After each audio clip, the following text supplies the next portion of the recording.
السلام علیکم. آپ دیکھ رہے ہیں کے نیوز انٹرنیشنل اور میں ہوں کرن خان. چلتے ہیں آج کی اہم خبروں کی طرف. خبروں کا سلسلہ آگے بڑھاتے ہوئے رخ کریں گے ٹنڈو آدم کا، جہاں سے رپورٹ کر رہے ہیں ہمارے بیورو چیف وسیم خان.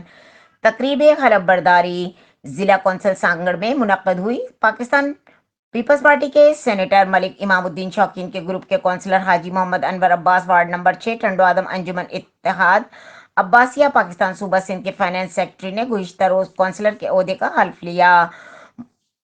جناب سینیٹر ملک امام الدین شوقین نے اور انجمن اتحاد عباسیہ ٹنڈو آدم کے صدر شوکت علی عباس، آل پاکستان جمعیت لباس کے صدر محترم محمد فاروق عباس نے اور ذمہ داروں نے عبد الرحمان عباس، سابق کونسلر محمد یونس، جنرل سیکرٹری منظور حسین، پریس سیکرٹری بابر علی، نائب صدر محمد صابر، حاجی محمد انور کو حلف لینے پر مبارکباد پیش کی اور پھولوں کے ہار پہنائے. حاجی محمد انور عباسی کے عوام سے کیے ہوئے وعدوں کے متعلق: میں وعدے پورے کروں گا جو وعدے میں نے اپنے علاقے کی عوام سے کیے اور علاقے کے لوگوں نے مجھے منتخب کیا. پہلے بھی ترقیاتی کام میں کرا چکا ہوں اور انشاءاللہ اس مرتبہ بھی ترقیاتی کام شروع ہیں.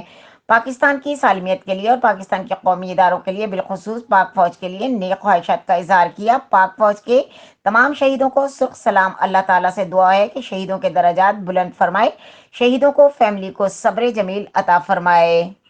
مزید خبروں اور اپڈیٹس کے لیے ہمارے ساتھ رہیے گا. تب تک اپنا خیال رکھیے گا.